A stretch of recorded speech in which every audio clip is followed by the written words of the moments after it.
somewhat isolated. Um, there's a term that I want to introduce to you all, rugged individualism. Rugged individualism is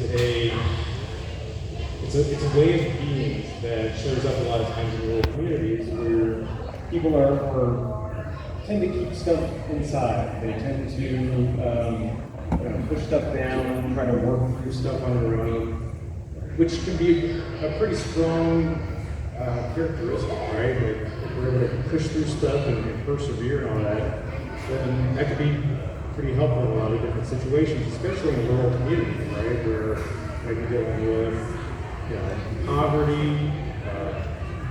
I remember I was here in 2011 when the tornadoes hit and stuff like that happens. That rugged individualism really kind of helps us get through those things. But at the same time, it can also be kind of a downfall too, because we don't tend to share a lot about ourselves. This is true for men. This is true for a lot of people around these areas. We tend to just kind of keep things below the surface.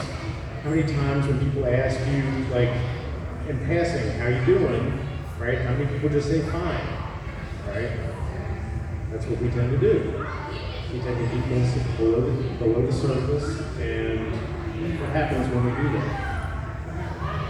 A lot of times, when we keep stuff below the surface, emotions start to build up, stress starts to build up, and then it can sometimes come in negative ways. I want to share a little bit about my background. So, 2009, I graduated from EKU with my master's degree. Pretty soon after that, started working at Pathways. And I really started campus there that this rugged individualism was just everywhere. Like, everybody that I saw, I know we won. first time they would come in, yeah, I'm doing fine. And then after a few minutes of talking, all this stuff starts to pour out. And I can't tell you how many times, after talking to somebody, if I had a dime for every time somebody said, well, I feel so much better after I got all that out, after I said all that stuff, I'd probably be a rich man right now. But I'm going to tell sometimes. So, but just that act of like opening up and telling somebody what's really going on with you can make such a difference. And I think that's why this win the day idea is so important. Let's share a little bit about his story. He was going through some health problems, and he had a friend that kept visiting him, and he used the phrase "win the day" over and over again. And over time, that idea kind of took root, and just then this idea of fostering men's mental health, improving men's mental health in the community. Mitch allowed himself to open up to his friend and share what was going on with him. It didn't take a huge act, just to open up. So that's really all it needs to be. Just opening up, turning off that rugged individualism and allowing somebody else in. And it doesn't have to be for a long time. It doesn't have to be like very hard. It can just be like honestly answering the question, how you doing? Right? So you're just saying fine.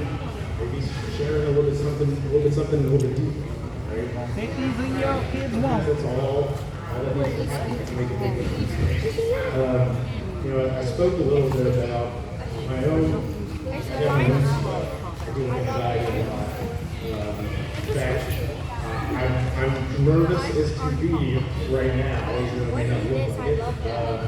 But I deal with a lot of anxiety, and it takes a lot of different forms. It comes up in a lot of different situations. I'm a sweater. I'm a sweater a lot when I get anxious. I get quiet. Sometimes panicky. And if I keep that stuff to myself, then a lot of times it gets worse. Because it kind of festers and it feeds on itself. But one thing that tends to help it go down is opening up. Right? Tell somebody about it. Magically, it doesn't go away. Right?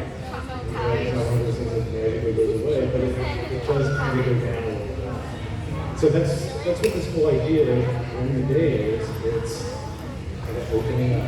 It's talking to people when you may not feel like it necessarily. It makes somebody else feel like using that experience to help regulate yourself, help you improve some of those symptoms. I really think that